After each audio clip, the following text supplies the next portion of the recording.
Once upon a time, in the heart of the vast and mysterious African continent, there existed a prosperous kingdom known as Zalim.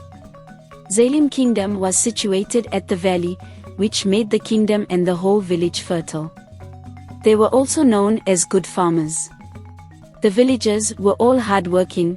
They took their farm products to other kingdoms and villages for sale, also for exchange for services.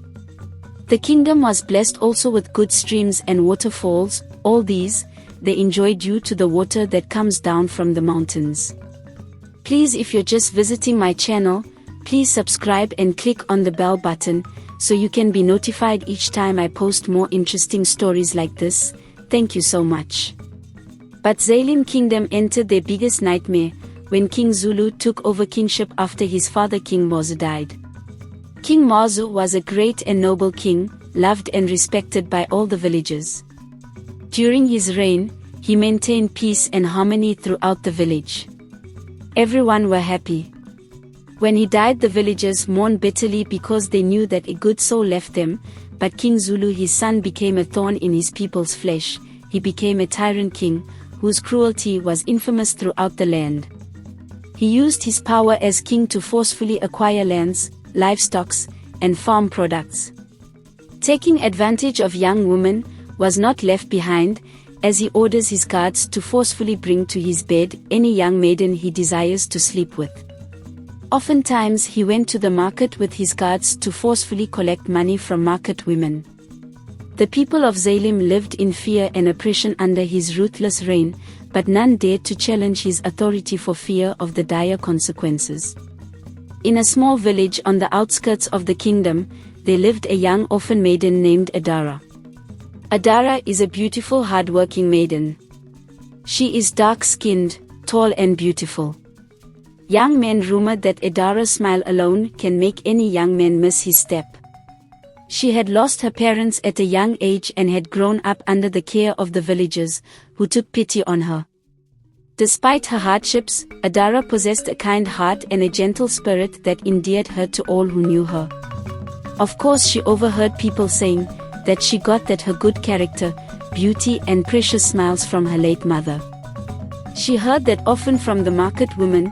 They also said she is carbon copy of her mother in resemblance. Although each time she heard all these, she always wished to have known her mother at her puberty stage. In the other hand, she felt happy knowing that people also talked good of her mother. The story is getting interesting. Please subscribe for me and click on the notification bell button, so you can be notified each time I post more interesting stories like this. Thank you so much. One fateful day, a terrible drought struck the kingdom of Zalim, plunging the land into despair and famine. The people suffered greatly as crops withered and livestock started perishing, and many turned to desperate measures to survive. In the midst of this crisis, King Zuzu's cruelty only seemed to intensify, as he hoarded what little food remained for himself and his loyal followers, leaving the rest of the kingdom to starve. Adara, witnessing the suffering of her people, could not bear to stand idly by. She knew she had to do something to help, even if it meant risking her own safety. With a heavy heart and a determined spirit, she set out to confront King Zuzu and plead for mercy on behalf of the starving villagers.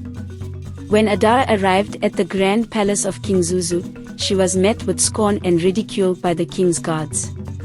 But her unwavering courage and sincerity touched the heart of one of the palace servants, a kind soul who took pity on her and agreed to bring her before the tyrant king.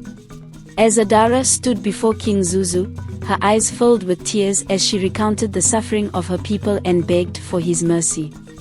But the king's heart was hardened by greed and power, and he only laughed cruelly at her pleas.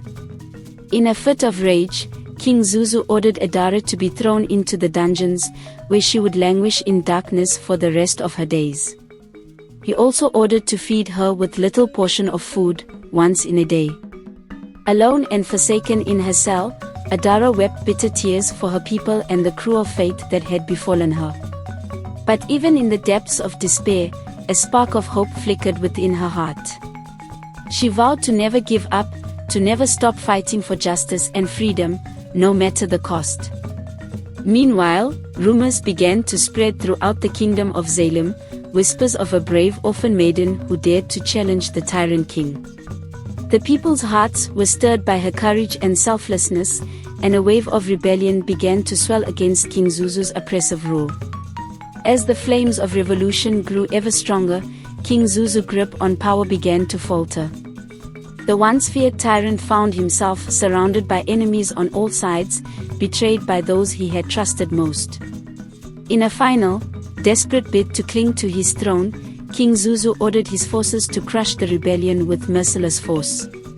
But fate had other plans in store for the kingdom of Zalim.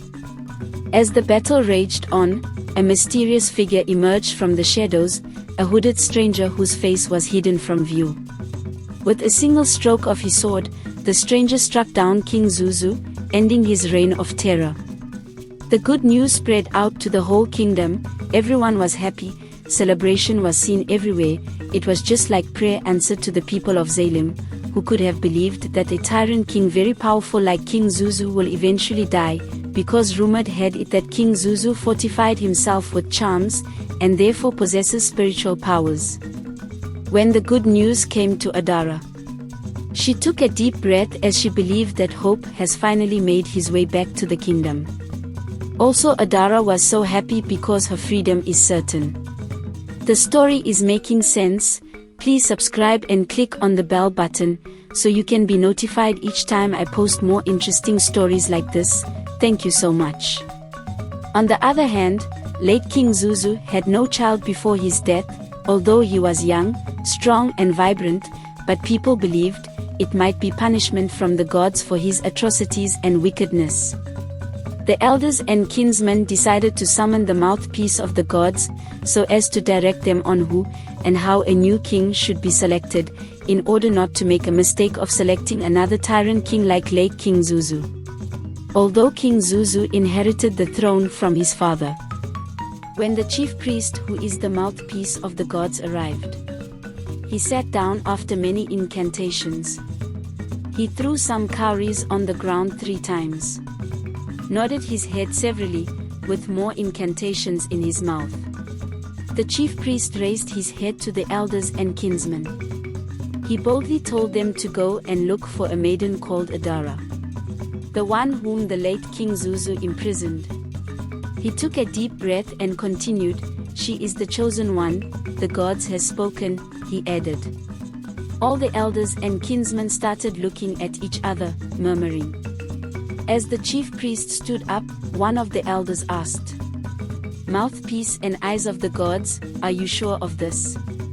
Because it has never happened in the history of Zalim, neither is it our tradition that a woman should be crowned king." The chief priest told them that he was surprised at first, before everything was explained to him.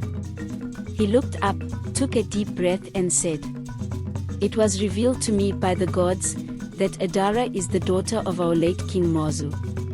This story is just unfolding as a lot of secrets will be disclosed, so please, if you're finding this story interesting, please subscribe and click on the bell button, so you can be notified each time I post more interesting stories like this, because a lot of work was done to put this interesting story on your screen. Thank you so much." All the elders and kinsmen were surprised on hearing this. With more confusion on their faces, the chief priest continued. Her mother was a palace maid, whom our late King Mbazu found favor in her eyes, and intended to marry her. They became secret lovers in the palace, before our late King Mbazu told his wife Queen Mbazu about his intention of making Adara's mother his new wife. The queen thought of what her husband told her for days, imagining herself having a new co-wife, who might in turn becomes the king's favorite. Out of jealousy and anger, the queen compelled a palace guard to kill Adara's mother. She sent her on an errand along the bush and lonely path, then told her to go with the escort of that particular palace guard. On their way going along the bushy path, the palace guard wanted to kill her. Adara's mother cried so much, begging the palace guard not to kill her. She begged him to have mercy on her, if not for anything, for the unborn child in her womb. The palace guard, on hearing that, became weak, even though the queen has ordered him to murder the maid, but he had conscience. So he urged Adara's mother to flee from the kingdom, that she should go and never to come back or set her foot in that village again. She thanked him with her eyes full of tears and ran off. She ran to another village, where she started a new life and gave birth to a baby girl. Our late King Mbazu was angry to hear that Adara's mother ran out of the palace and was not found. But he was unaware that Adara's mother was pregnant, otherwise he would have mounted serious search for her. The chief priest concluded while living, "That baby girl is Adara. And the gods of our land has chosen her to rule this kingdom." A little relief came to the elders and kinsmen hearts. They were not happy, neither were they sad. They were only relieved to the fact that Adara, whom the gods chose for them to be king, was the daughter of their late King Mbazu. Now in this story, this explains why when Adara's mother died, no family relation took her in, but was trained and fed by the villagers, because the villagers, where her mother ran to, knew nothing about her mother's family, nor her father's. And Adara's kindness, hard-working and good behavior qualities were also inherited from her father the good King Mbazu and her mother the palace maid. In line with what triggered her to confront the late tyrant King Zuzu, who was her unrevealed stepbrother. More secrets to be revealed. If you're finding this story interesting, please subscribe and click on the bell button, so you can be notified each time I post more interesting stories like this. Much love. The elders and kinsmen held a meeting at the palace, which they all agreed and concluded on making Adara their king. They also fixed a date for the coronation. In their next meeting they summoned Adara. They narrated to her everything, including the story their chief priest told them. She burst out in tears. Only her knew why she was crying, and what was going on through her mind. The elders continued. "You are also going to pick or select a husband on your coronation day." They urged her to stop crying but pick courage so as to focus on the task ahead of her. With more encouraging words from the elders, she gently wiped her tears, thanked them in a well-respectful way before leaving. As she left, some elders said some pleasantries to her. One said, "She is the true daughter of his father." Another said, "She is so respectful, no doubt she would make a good king." The news of Adara's coronation spread so fast, faster than anyone can imagine, like it was the wind that was paid to circulate the news. Because everyone heard it, both far and near kingdoms. To some who knew her, they were so happy. Some were dragging that they had fed Adara when she was little. So many people, especially women, were counting and dragging how they had helped her in one way or another, and of course to some, they saw it as not worth celebrating. But these last set of people doesn't count. And now to the young men. Many had wished to be closer friend, boyfriend or even husband to Adara when they knew her as an orphan maiden, because she possessed all the good qualities of a good wife. She is hardworking, she is so beautiful, tall, has good character, loved by many. And when it was obvious, she is to become the next ruler of their kingdom. It gave them sleepless nights, and many were praying for them to be the one she would select. The coronation day is here. Many people started rushing to the palace early in the morning so as not to miss any scene, while some were also rushing to get a better sitting position. Everyone dressed on their best outfits. Other kings from other kingdoms were present. The coronation started with a lot of cultural live music and cultural dance performed by so many groups. Masquerades of many types were displaying. Merriment, foods and drinks were shared. Everything was working perfectly in due process as tradition demands. When it was time for Adara to choose a husband, whom she will bring forth to the kingmakers for final coronation, Adara was given neck beads to look for her husband in the crowd.